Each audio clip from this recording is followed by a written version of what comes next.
नमस्कार, जय हिंद, वंदे मातरम। प्यारे बच्चों, आज के इस विशेष सेशन में आपका स्वागत है। साइंस एंड टेक्नोलॉजी की आप बहुत ज़्यादा मांग कर रहे थे, कमेंट बॉक्स में बार बार लिख रहे थे कि इसका भी कुछ कराया जाए।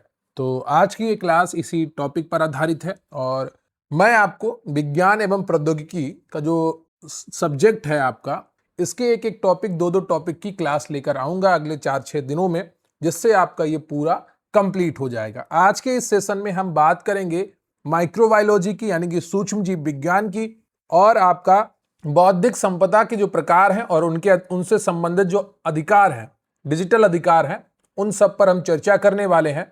तो वीडियो को लाइक कर लीजिएगा, चैनल पर नया है चैनल को सब्सक्राइब कर लीजिएगा, क्योंकि प्रश्न यहीं से आएगा। आप पढ़ते रहेंगे आप मेरे साथ तो आपको यकीन आएगा। रही बात आज के सेशन की पीडीएफ की, तो स्क्रीन पर आपको एक व्हाट्सएप नंबर दिख रहा होगा, जहां पर आप हमें मैसेज करके हमारे साथ जुड़ सकते हैं और बेहतरीन नोट्स का लाभ उठा सकते हैं। बहुत ही बेहतरीन कंटेंट आपको मिलेगा, जिससे आप बहुत अच्छे तरीके से रिवीजन कर पाएंगे और अपने अंतिम दिनों की तैयारी में वो जान फूंक पाएंगे जिसकी आपको जरूरत है। तो बिल्कुल भी घबराने की जरूरत नहीं है, अभी भी बहुत समय है। इतने समय में आप कम से कम 2 से 3 बार रिवीजन कर सकते हैं अपने पूरे सिलेबस का। बस आपका फोकस सही एरिया में होना चाहिए और सही कंटेंट के साथ आपको रिवीजन करना होगा। अगर आप गंभीरता के साथ लगे रहेंगे तो अभी भी आप 2 से 3 बार रिवीजन कर लेंगे अपने कंप्लीट सिलेबस का। तो चलिए शुरू करते हैं आज का ये बेहतरीन सेशन, क्योंकि प्रश्न यहीं से आएगा। पढ़ते रहेंगे आप मेरे साथ तो आपको यकीन आएगा। तो अभी हम जो टॉपिक करेंगे वो है साइंस एंड टेक्नोलॉजी, और यहां पर सबसे पहले हम कवर करेंगे सूक्ष्म जीव विज्ञान एवं जैव प्रौद्योगिकी। तो जैव प्रौद्योगिकी के प्रमुख क्षेत्र जो हैं, जैसे कृषि है, इसमें आपने जो प्रयोग में लाया है बीटी कॉटन, गोल्डन राइस इसके उदाहरण है। चिकित्सा में जीन थेरेपी है, और इंसुलिन। पर्यावरण में बायो रेमेडिएशन यानी कि जैविक उपचार है। अब हम बात कर लेते हैं महत्वपूर्ण जैव तकनीकी उपकरण एवं उनके उपयोग की। क्रिस्पर कैस9 जीनोम एडिटिंग में प्रयोग की जाती है। डीएनए में सटीक बदलाव करने के लिए ये उपयोग में आती है, इसे आणविक कैंची भी कहते हैं। पीसीआर डीएनए की लाखों प्रतियां कम समय में बनाने के लिए उपयोग की जाती है, यानी कि डीएनए की लाखों कॉपीज बना सकता है क्या? पीसीआर तकनीक। Polymerase chain reaction, recombinant DNA technology, विभिन्न जीवों के डीएनए को जोड़कर नया डीएनए बनाना, ये इससे हो जाता है। एलिसा टेस्ट जो है, एंटीबॉडीज की पहचान करना, मुख्यतः एचआईवी एड्स की जांच में इसका प्रयोग होता है। स्टेम सेल थेरेपी, क्षतिग्रस्त ऊतकों अंगों का पुनर्निर्माण करना, तो ये स्टेम सेल थेरेपी से संभव हो पाता है। अब हम देख लेते हैं 50 अति महत्वपूर्ण वन लाइनर्स जो आपके सूक्ष्म जीव विज्ञान पर आधारित हैं और परीक्षा के लिए बहुत ही महत्वपूर्ण है। जैव प्रौद्योगिकी यानी कि बायोटेक्नोलॉजी शब्द का प्रयोग सबसे पहले कार्ल एरेकी ने 1919 में किया था। क्रिस्पर कैस9 तकनीकी को आणविक कैंची कहा जाता है, जिसका उपयोग जीन एडिटिंग में होता है। भारत में व्यावसायिक खेती के लिए स्वीकृत एकमात्र जीएम फसल बीटी कपास है। क्या है जीएम क्रॉप? क्या है? बीटी कपास या बीटी कॉटन। बीटी कपास में बीटी का अर्थ है बेसिलस थुरिंजिएसिस नामक जीवाणु है, यानी कि बैक्टीरिया है। गोल्डन राइस आनुवांशिक रूप से संशोधित चावल है, जिसमें विटामिन ए, बीटा कैरोटीन प्रचुर मात्रा में पाया जाता है। दुनिया का पहला क्लोन स्तनधारी जीव डॉली नामक भेड़ थी, जिसे 1996 में यान बिलमुट ने बनाया था। मानव शरीर में प्राकृतिक रूप से उत्पादित होने वाला हार्मोन इंसुलिन आनुवांशिक इंजीनियरिंग द्वारा ई कोलाई बैक्टीरिया का उपयोग करके कृत्रिम रूप से बनाया जाता है। डीएनए फिंगरप्रिंटिंग तकनीकी का विकास एलेक जेफरीज द्वारा किया गया। भारत में इसके जनक डॉक्टर लालजीत सिंह हैं। बायो रेमेडिएशन सूक्ष्म जीवों का उपयोग करके पर्यावरण से प्रदूषकों, उदाहरण तेल रिसाव को हटाने की प्रक्रिया है। समुद्र में तेल रिसाव को साफ करने के लिए डॉक्टर आनंद मोहन चक्रवर्ती द्वारा स्यूडोमोनास पुटिडा, जिसे सुपरबग कहा जाता है, विकसित किया गया। जीनोम अनुक्रमण किसी जीव के डीएनए के सटीक क्रम का पता लगाने की प्रक्रिया है। स्टेम सेल जो है, ये वे अविभेदित कोशिकाएं हैं जिनमें शरीर के किसी भी अंग की कोशिका, उदाहरण के लिए हृदय, यकृत में विकसित होने की क्षमता होती है। यानी कि जो स्टेम सेल हैं उनसे शरीर के अंग की कोशिकाओं का निर्माण किया जा सकता है। प्लुरिपोटेंट स्टेम सेल भ्रूण से प्राप्त होती है और किसी भी कोशिका में बदल सकती है।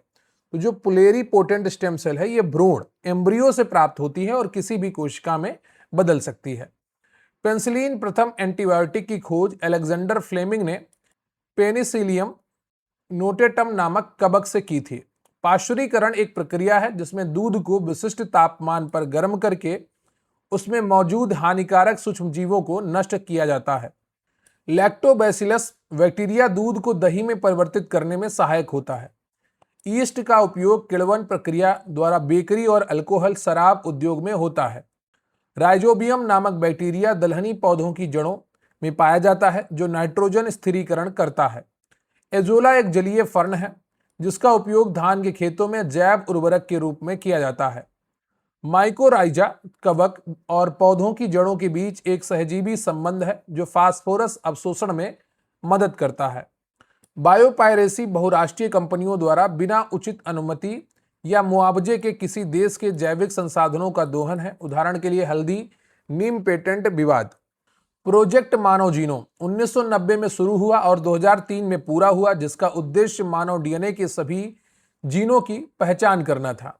सब्स्टिट्यूट मदर या सरोगेसी में इन विट्रो फर्टिलाइजेशन आईवीएफ के माध्यम से भ्रूण को सरोगेट मां के गर्भाशय में प्रत्यारोपित किया जाता है। बायोसेंसर एक उपकरण है जो जैविक तत्वों का उपयोग करके रासायनिक पदार्थों का पता लगाता है। उदाहरण के लिए ब्लड शुगर मापने वाला ग्लूकोमीटर। जेनेटिक ड्रिफ्ट छोटी आबादी में अचानक यादृच्छिक रूप से जीन आवृत्ति में होने वाला परिवर्तन है। मानव शरीर में सबसे प्रचुर मात्रा में पाए जाने वाला एंटीबॉडी आईजीजी होता है। टीकाकरण की अवधारणा सबसे पहले एडवर्ड जेनर ने चेचक के टीके के साथ विकसित की थी। भारत का पहला स्वदेशी रोटावायरस टीका रोटाबैक भारत बायोटेक द्वारा विकसित किया गया था। कोवैक्सीन भारत बायोटेक द्वारा एक इनएक्टिवेटेड मृत वायरस आधारित वैक्सीन है, जबकि कोविशील्ड एक वायरल वेक्टर आधारित वैक्सीन है। एमआरएनए वैक्सीन जो है जैसे फाइजर बायोएनटेक शरीर की कोशिकाओं को प्रोटीन बनाना सिखाती हैं जिससे प्रतिरक्षा प्रतिक्रिया उत्पन्न होती है। जीन थेरेपी में रोगी की कोशिकाओं में स्वस्थ जीन डालकर आनुवांशिक रोगों जैसे हीमोफीलिया का इलाज किया जाता है। सोमैटिक सेल न्यूक्लियर ट्रांसफर तकनीकी का उपयोग मुख्य रूप से क्लोनिंग के लिए किया जाता है। भारत का national institute of virology Pune में स्थित है। Centre for cellular and molecular biology Hyderabad में स्थित है। विषाणु जीवित और निर्जीव के बीच की कड़ी माने जाते हैं क्योंकि ये केवल जीवित कोशिका के अंदर ही प्रजनन कर सकते हैं। एचआईवी वायरस मानव शरीर के टी लिम्फोसाइट्स विशेषकर CD4+ टी सेल्स को नष्ट करके प्रतिरक्षा प्रणाली को कमजोर करता है। प्रियन संक्रामक प्रोटीन कण होते हैं, इनमें डीएनए आरएनए नहीं होता है जो मैड काउ डिजीज जैसी बीमारियां फैलाते हैं।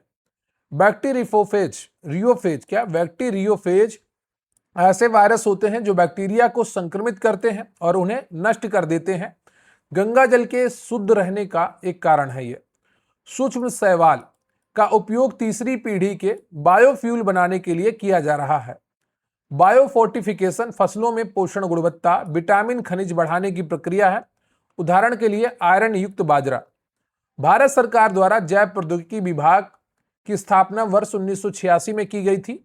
जीएम सरसों धारा मस्टर्ड हाइब्रिड 11 DMH11 को दिल्ली विश्वविद्यालय के centre for genetic manipulation of crop plants द्वारा विकसित किया गया है। प्लाज्मिड क्या है? बैक्टीरिया में पाया जाने वाला अतिरिक्त वृत्ताकार डीएनए है जिसका उपयोग जेनेटिक इंजीनियरिंग में वेक्टर के रूप में होता है, वाहक के रूप में होता है। किसी जीव के पूर्ण आनुवांशिक ब्लूप्रिंट को उसका जीनोम कहा जाता है। इंटरफेरॉन वे प्रोटीन है जो वायरस से संक्रमित कोशिकाओं द्वारा स्रावित होते हैं और आसपास की कोशिकाओं को संक्रमण से बचाते हैं। भारत में जीएम फसलों की व्यावसायिक खेती की मंजूरी जेनेटिक इंजीनियरिंग मूल्यांकन समिति द्वारा दी जाती है जो पर्यावरण मंत्रालय के अधीन है। फार्माकोगेनोमिक्स यह अध्ययन है कि किसी व्यक्ति के जीन दवाओं के प्रति उसकी प्रतिक्रिया को कैसे प्रभावित करते हैं। बायोमार्कर शरीर में एक जैविक अणु है जो किसी बीमारी या सामान्य प्रक्रिया का संकेत देते हैं। कैलस क्या है? ऊतक संवर्धन में विकसित कोशिकाओं का एक असंगठित समूह है जिससे नया पौधा विकसित किया जा सकता है। सिंथेटिक बायोलॉजी क्या है? नई जैविक प्रणालियों के डिजाइन और निर्माण तथा या प्राकृतिक प्रणालियों को फिर से डिजाइन करने का विज्ञान क्या है? सिंथेटिक बायोलॉजी है। तो ये आपके कुछ महत्वपूर्ण वन लाइनर्स थे जो आपके बायोटेक्नोलॉजी और माइक्रोबायोलॉजी पर आधारित थे। अब हम बात करेंगे बौद्धिक संपदा अधिकार एवं डिजिटल अधिकार मुद्दों की।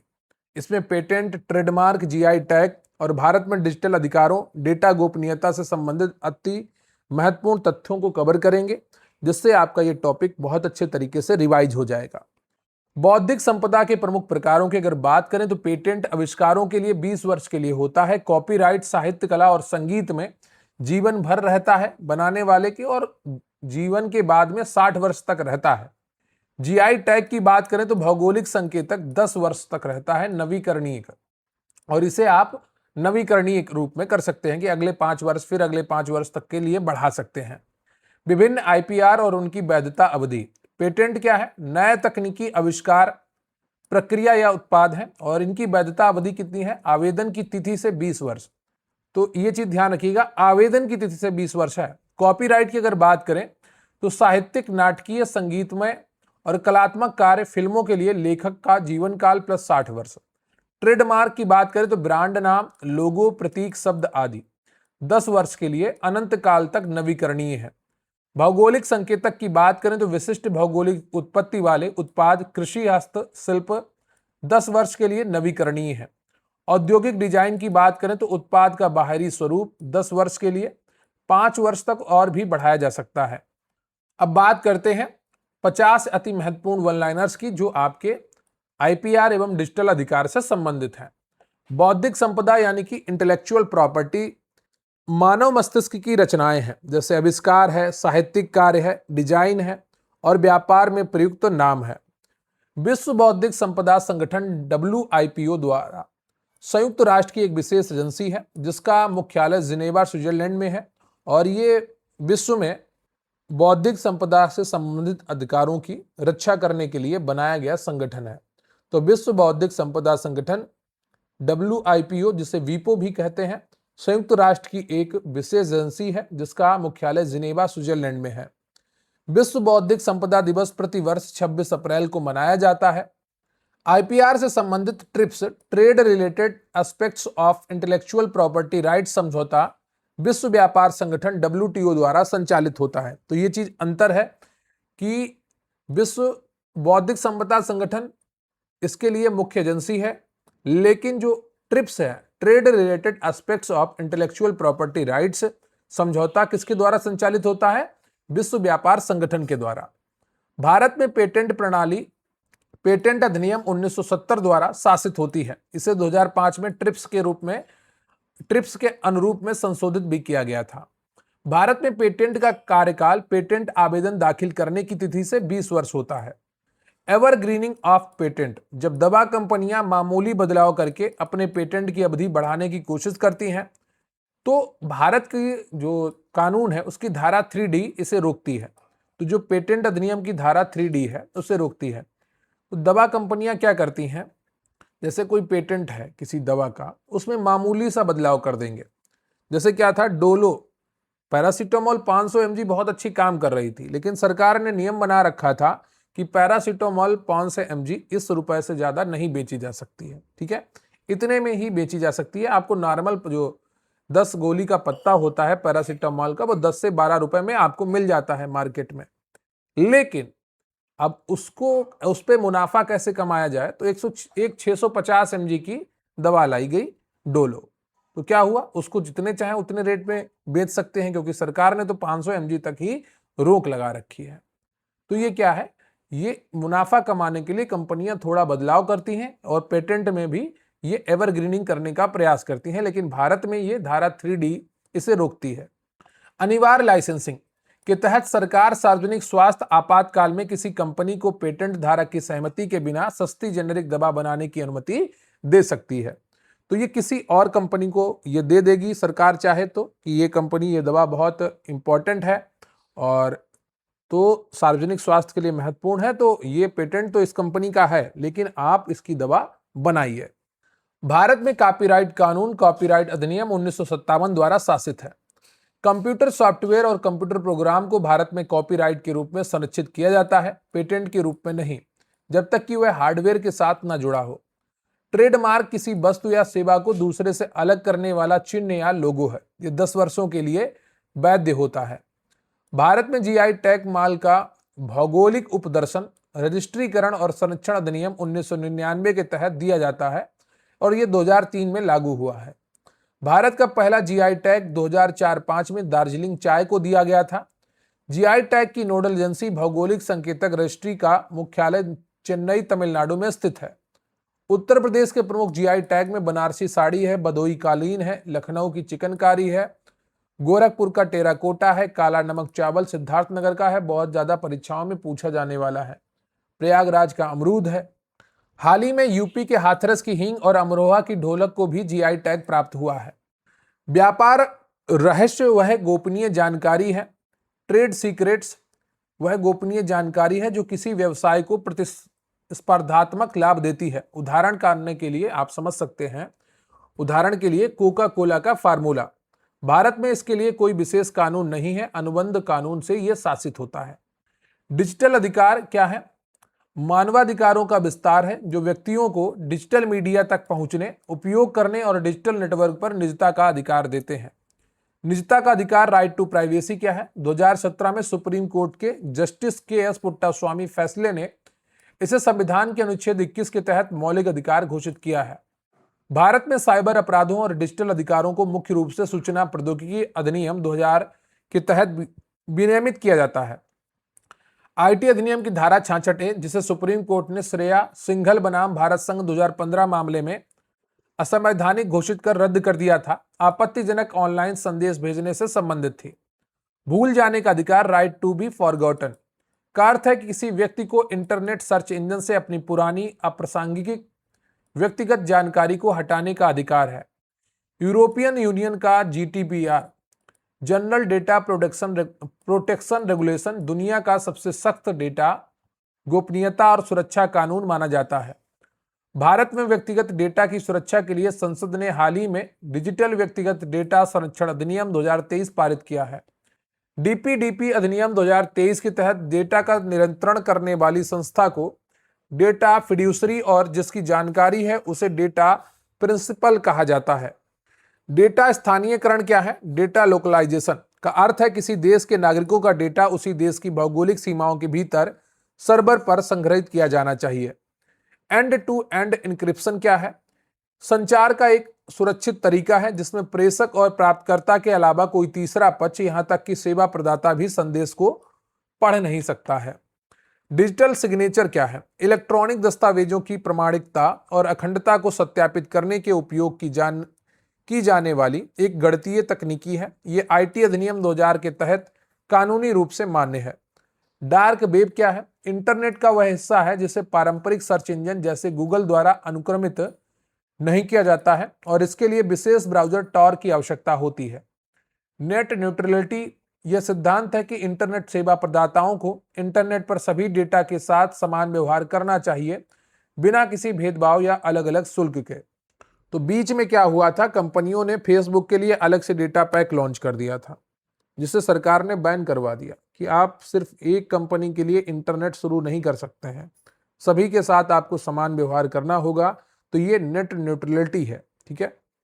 CERTN क्या है? Indian computer emergency response team, Bharat में साइबर सुरक्षा घटनाओं जैसे हैकिंग, फिशिंग से निपटने वाली राष्ट्रीय नोडल एजेंसी है जो 2004 में स्थापित हुई है। फिशिंग क्या है? एक साइबर अपराध है जिसमें हैकर्स वैध संस्थानों जैसे बैंक का रूप धारण करके ईमेल मैसेज के जरिए पासवर्ड या क्रेडिट कार्ड की जानकारी चुराते हैं। रैंसमवेयर क्या है? एक प्रकार का मैलवेयर वायरस है जो उपयोगकर्ता के डेटा को एनक्रिप्ट कर देता है और उसे खोलने के लिए फिरौती क्रिप्टो करेंसी की मांग करता है, उदाहरण के लिए वानाक्राई। डीप फेक क्या है? कृत्रिम बुद्धिमत्ता यानी कि AI का उपयोग करके बनाए गए सिंथेटिक मीडिया, वीडियो, ऑडियो हैं जिनमें किसी व्यक्ति के चेहरे या आवाज को यथार्थवादी रूप से किसी और से बदल दिया जाता है। साइबर बुलिंग क्या है? डिजिटल उपकरणों का उपयोग करके किसी व्यक्ति को परेशान करना, डराना या बदनाम करना। ओपन सोर्स सॉफ्टवेयर क्या है? ऐसा सॉफ्टवेयर है जिसका सोर्स कोड सार्वजनिक रूप से उपलब्ध होता है, जिसे कोई भी देख, संशोधित और वितरित कर सकता है। क्रिएटिव कॉमन्स क्या? एक गैर लाभकारी संगठन है जो कॉपीराइट लाइसेंस प्रदान करता है, जिससे रचनाकारों को यह तय करने की स्वतंत्रता मिलती है कि उनके काम का उपयोग दूसरे कैसे कर सकते हैं। डिजिटल डिवाइड क्या है? उन लोगों के बीच की खाई को दर्शाता है जिनकी आधुनिक सूचना और संचार प्रौद्योगिकी इंटरनेट कंप्यूटर तक पहुंच है और जिनकी नहीं है।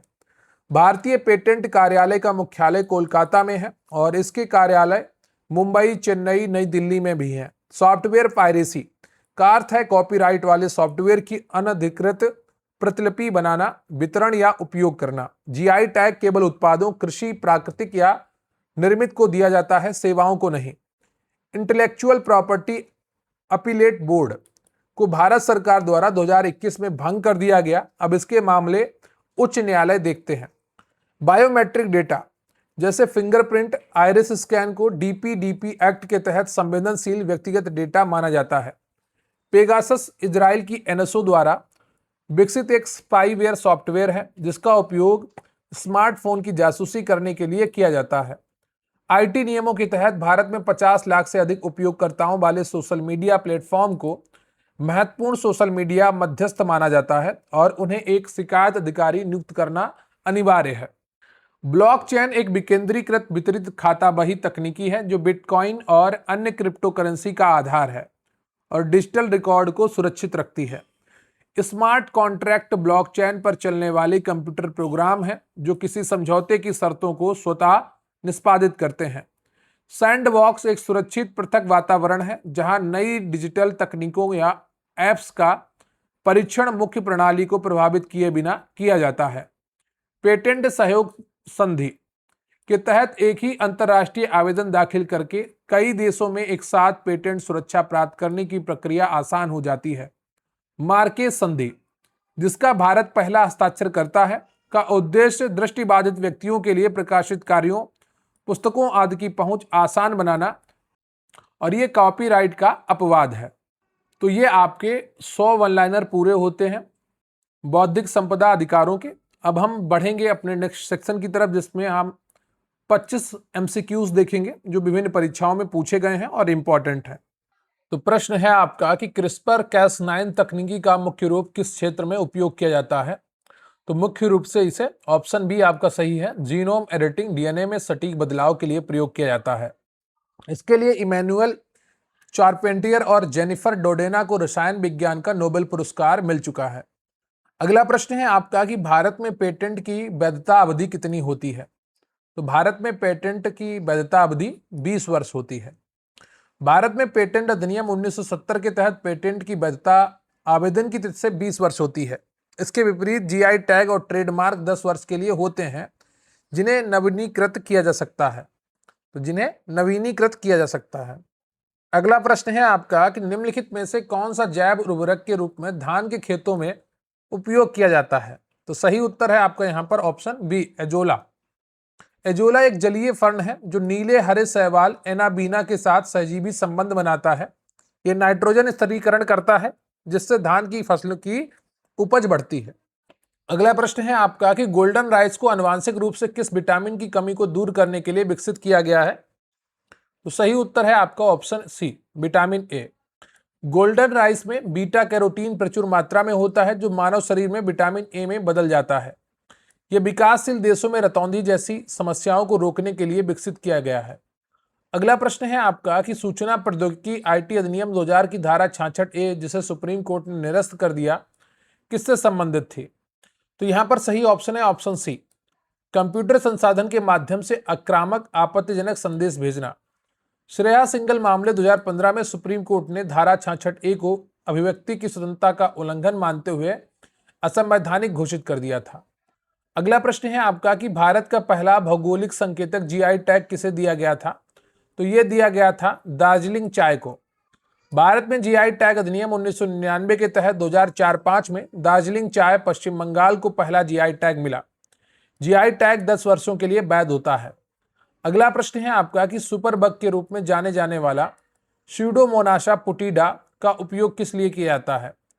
तो इसका उपयोग होता है समुद्र में तेल रिसाव को साफ करने के लिए। इसे भारतीय अमेरिकी वैज्ञानिक डॉक्टर आनंद मोहन चक्रवर्ती ने जेनेटिक इंजीनियरिंग द्वारा विकसित किया था। यह एक बायो रेमेडिएशन तकनीकी है। अगला प्रश्न है आपका कि वैश्विक संपदा संगठन का मुख्यालय कहाँ स्थित है? विश्व बौद्धिक संपदा संगठन क्या है? विश्व बौद्धिक संपदा संगठन का मुख्यालय कहाँ स्थित है? WIPO का। तो सही उत्तर है आपका ऑप्शन बी, जिनेवा स्विट्जरलैंड में। विश्व बौद्धिक संपदा दिवस प्रतिवर्ष 26 अप्रैल को मनाया जाता है। अगला प्रश्न है आपका कि DNA फिंगरप्रिंटिंग तकनीकी का विकास किसके द्वारा किया गया था? तो यह किया गया था अलेक जेफरीज द्वारा। अलेक जेफरीज ने 1984 में DNA फिंगरप्रिंटिंग तकनीकी को विकसित किया था। भारत में इस तकनीकी को स्थापित करने का श्रेय डॉक्टर लालजी सिंह को जाता है। अगला प्रश्न है आपका कि किस ऐतिहासिक फैसले में सर्वोच्च न्यायालय ने निजता के अधिकार को मौलिक अधिकार घोषित किया है? तो सही उत्तर है आपका option C, KS Puttaswamy case. 9 जजों की संविधान पीठ ने निजता के अधिकार को संविधान के अनुच्छेद 21 जीवन और व्यक्तिगत स्वतंत्रता के तहत एक आंतरिक भाग माना है। यह फैसला डिजिटल युग में डेटा गोपनीयता की नींव है। अगला प्रश्न है आपका कि प्लाज्मिड क्या है? तो जो प्लाज्मिड है यह आपका जीवाणु में पाया जाने वाला अतिरिक्त गुणसूत्रीय DNA है। प्लाज्मिड वृत्ताकार DNA अणु होता है जो मुख्य क्रोमोसोम से अलग होते हैं। जैव प्रौद्योगिकी में इनका उपयोग जीन को एक जीव से दूसरे जीव में ले जाने के लिए होता है, वेक्टर के रूप में होता है। अगला प्रश्न है आपका कि बायोपायरेसी का अर्थ क्या है? तो सही उत्तर है आपका ऑप्शन बी, बिना उचित अनुमति के पारंपरिक जैविक संसाधनों का व्यवसायीकरण। जब विदेशी कंपनियां स्वदेशी ज्ञान जैसे हल्दी, नीम के औषधीय गुण का उपयोग करके पेटेंट प्राप्त कर लेती हैं तो इसे बायोपायरेसी कहते हैं। भारत ने सफलतापूर्वक हल्दी और बासमती चावल के विदेशी पेटेंट रद्द करवाए हैं। अगला प्रश्न है आपका कि निम्नलिखित में से किसे ट्रेडमार्क के रूप में पंजीकृत किया जा सकता है? तो सही उत्तर है आपका ऑप्शन सी, कंपनी का लोगो और ब्रांड नाम। फार्मूला पेटेंट होता है, पुस्तक कॉपीराइट होती है और क्षेत्र विशेष की फसल को GI टैग मिलता है। ब्रांड की पहचान ट्रेडमार्क से होती है, जैसे एप्पल का कटा सेब है। अगला प्रश्न है आपका कि प्रियन क्या है? तो प्रियन एक संक्रामक प्रोटीन कण है। प्रियन असामान्य रूप से मुड़े हुए प्रोटीन होते हैं जो मस्तिष्क और तंत्रिका तंत्र को नष्ट करते हैं। इनमें कोई DNA या RNA नहीं होता है और ये मैड काउ डिजीज का कारण बनते हैं। अगला प्रश्न है आपका कि सॉफ्टवेयर और कंप्यूटर कोड को IPR की किस श्रेणी के तहत संरक्षण किया जाता है? बताइएगा, सॉफ्टवेयर और कंप्यूटर कोड को IPR की किस श्रेणी के तहत संरक्षित किया जाता है? तो इन्हें कॉपीराइट के तहत। भारत में कंप्यूटर प्रोग्राम सोर्स कोड को साहित्यिक कार्य के रूप में माना जाता है और कॉपीराइट के तहत संरक्षित किया जाता है। इसे अकेले पेटेंट नहीं किया जा सकता सिवाय जब यह हार्डवेयर के साथ मिलकर एक नया आविष्कार बनाए। अगला प्रश्न है आपका कि दूध को दही में बदलने के लिए कौन सा सूक्ष्मजीव उत्तरदायी है? तो सही उत्तर है आपका ऑप्शन सी, लैक्टोबैसिलस। यह एक लाभकारी बैक्टीरिया है जो दूध में मौजूद लैक्टोजन शर्करा को लैक्टिक एसिड में बदल देता है। इसी एसिड के कारण दूध जम जाता है और दही बन जाता है। अगला प्रश्न है आपका कि ट्रिप्स समझौता किस अंतरराष्ट्रीय संगठन से संबंधित है? बताइएगा, ट्रिप्स समझौता किस अंतरराष्ट्रीय संगठन से संबंधित है? तो यह है आपका WTO, विश्व व्यापार संगठन से। ट्रिप्स यानी कि trade related aspects of intellectual property rights, बौद्धिक संपदा अधिकारों पर सबसे व्यापक बहुपक्षीय समझौता है। इसके सदस्य देशों को न्यूनतम IPR सुरक्षा मानक लागू करने होते हैं। अगला प्रश्न है आपका कि रैंसमवेयर क्या है? तो रैंसमवेयर एक दुर्भावनापूर्ण सॉफ्टवेयर है, जिसे मालवेयर कह सकते हैं, जो डेटा एनक्रिप्ट करता है। ये पीड़ित की फाइलों को लॉक यानी कि एनक्रिप्ट कर देता है और एक्सेस बहाल करने के लिए फिरौती मांगता है, रैंसम मांगता है। वानाक्राई और पेटा इसके प्रसिद्ध उदाहरण है। अगला प्रश्न है आपका कि PCR पॉलीमरेज चेन रिएक्शन का मुख्य उपयोग क्या है? तो सही उत्तर है आपका ऑप्शन बी, DNA की लाखों प्रतियां बनाना। PCR तकनीकी का उपयोग किसी विशिष्ट DNA खंड की एम्पलीफाई बढ़ाने करने के लिए किया जाता है, यानी कि एम्पलीफाई का अर्थ होता है बढ़ाने के लिए। तो PCR तकनीकी का उपयोग किसी विशिष्ट DNA खंड को एम्पलीफाई करने के लिए किया जाता है। इसका उपयोग COVID-19 RT-PCR अपराध जांच और पितृत्व परीक्षण में होता है। अगला प्रश्न है आपका कि भूल जाने का अधिकार का क्या अर्थ है? तो यहां पर जो सही उत्तर है आपका वो हो जाएगा ऑप्शन ए, इंटरनेट से पुरानी या अप्रासंगिक व्यक्तिगत जानकारी हटाने का अधिकार। यह निजता के अधिकार आर्टिकल 21 के दायरे में आता है। व्यक्ति सर्च इंजन जैसे गूगल से अपनी पुरानी जानकारी हटाने का अनुरोध कर सकता है यदि वह अब आवश्यक नहीं है। अगला प्रश्न है आपका कि कोविशील्ड वैक्सीन किस तकनीकी पर आधारित है? तो सही उत्तर है आपका option C, viral vector. Covishield Oxford AstraZeneca में चिंपैंजी एडेनो वायरस का उपयोग वेक्टर वाहक के रूप में किया गया है। वहीं भारत बायोटेक की कोवैक्सीन इनएक्टिवेटेड मृत वायरस तकनीकी पर आधारित है। अगला प्रश्न है आपका कि भारत में सॉफ्टवेयर पायरेसी को किस कानून के तहत दंडनीय अपराध माना जाता है? तो सही उत्तर है आपका ऑप्शन सी, कॉपीराइट अधिनियम 1957। सॉफ्टवेयर को साहित्यिक कार्य माना जाता है, इसलिए इसकी अनधिकृत प्रतिलिपि बनाना कॉपीराइट उल्लंघन है। आईटी अधिनियम 2000 भी कंप्यूटर से संबंधित अपराधों में लागू होता है। अगला प्रश्न है आपका कि जेनेटिक इंजीनियरिंग मूल्यांकन समिति जो जीएम फसलों को मंजूरी देती है किस मंत्रालय के अधीन है? तो यह है पर्यावरण, वन और जलवायु परिवर्तन मंत्रालय के अधीन। जीईएसी पर्यावरण संरक्षण अधिनियम 1986 के तहत स्थापित वैधानिक निकाय है। यह सुनिश्चित करता है कि जीएम फसलों से पर्यावरण को कोई नुकसान ना हो।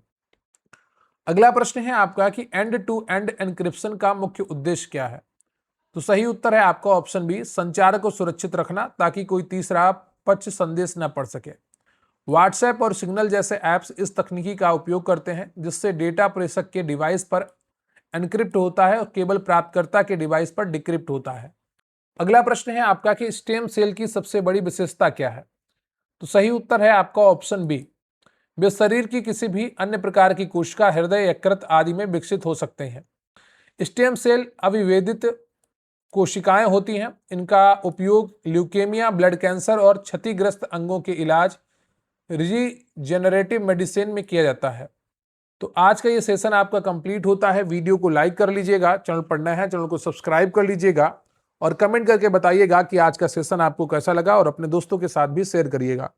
आज के इस सेशन की पीडीएफ लोअर पीसीएस बैच में उपलब्ध करवा दी जाएगी। अगर आप भी हमारे साथ जुड़ना चाहते हैं तो स्क्रीन पर आपको व्हाट्सएप नंबर दिख रहा है जहां पर आप हमें मैसेज कर सकते हैं। बेहतरीन ऑफर चल रहा है लोअर पीसीएस पे और आप लोअर पीसीएस 151 लिखकर मैसेज करेंगे तो आपको ये पूरा कंटेंट उपलब्ध करवा दिया जाएगा। इसके अलावा बहुत सारे बेहतरीन नोट्स हैं जिनसे आपका रिवीजन बहुत आसान हो जाएगा। अगर आपके पास नोट्स की कमी है तो आप हमारे साथ जुड़ सकते हैं और उन नोट्स के द्वारा आप अंतिम 10-12 दिनों में जो आपके पास समय बचा है उसमें आप 2 से 3 बार पूरे सिलेबस का रिवीजन कर पाएंगे बहुत आसानी से, जिसके बाद आपका पेपर बहुत आसान हो जाएगा।